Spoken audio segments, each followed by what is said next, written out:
Do not be conformed to this world, but be transformed by the renewing of your mind,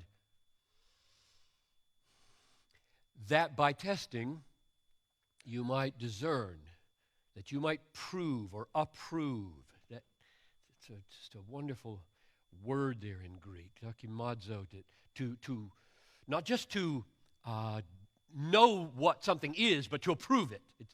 Both ideas are there. Like, that's the will of God, and I like it. Both of those are happening in this word here. To prove what is the will of God means I detect it, I discern it, this is the way to go, and I'm going there, I like it. That he's not saying, I want you to know the will of God and snub your nose at it. So it's not just know the will of God, it's know it and approve it. That's going on here in verse 2. So the first question I have is, what does the will of God mean? And this is review now and expansion from the weekend. And for those of you who weren't there, not a problem. You will catch on pretty quick to this. What does the will of God mean? Because that's the goal here in verse 2, right? So that you can discern what is the will of God. What's that mean, will of God? And in the Bible, there are these two big meanings of the will of God, and we need to know which one is here. Which one does this verse mean when it comes to the will of God?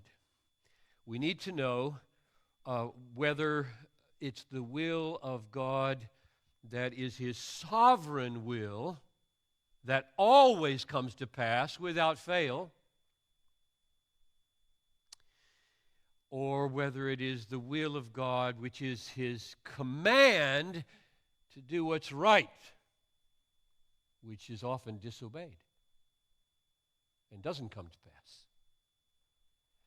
And the Bible uses the term will of God both ways. One of the biggest problems that distinction creates for us is that it appears then that God ordains to come to pass things that he disapproves of.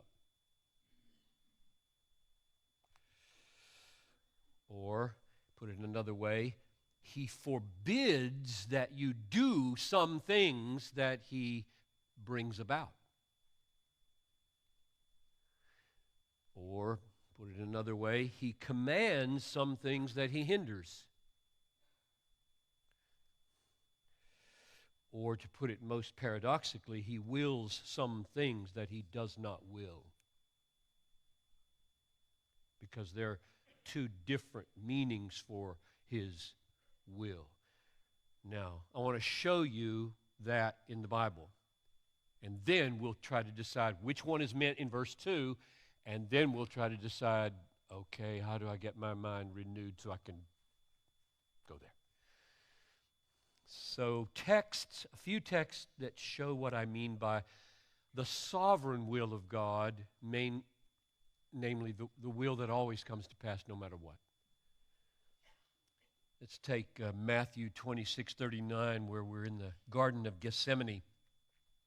Jesus is crying out to his Father, My Father, if it is possible, let this cup pass from me. Nevertheless, not as I will, but as you will. What does that mean?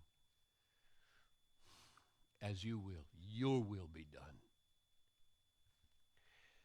That means God's sovereign plan, which is going to happen. Jesus is going to die.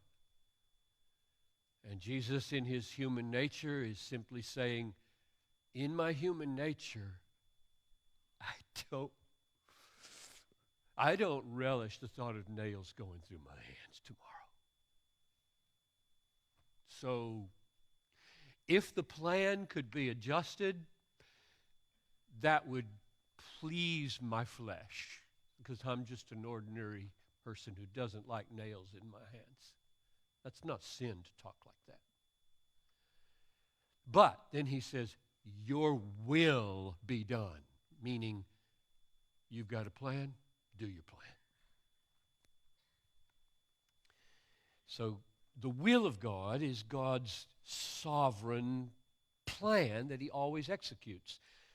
The text that we looked at most in a focused way on the weekend was Acts chapter 4, verses 27 and 28. This one ought to be marked in your Bible because this text unlocks more light on the dark places of theological problems than many texts. So Acts 4, 27 and 28, the church is praying in wonder to the sovereign God that has just ordained the death of his Son, and they pray like this. Acts 4:27.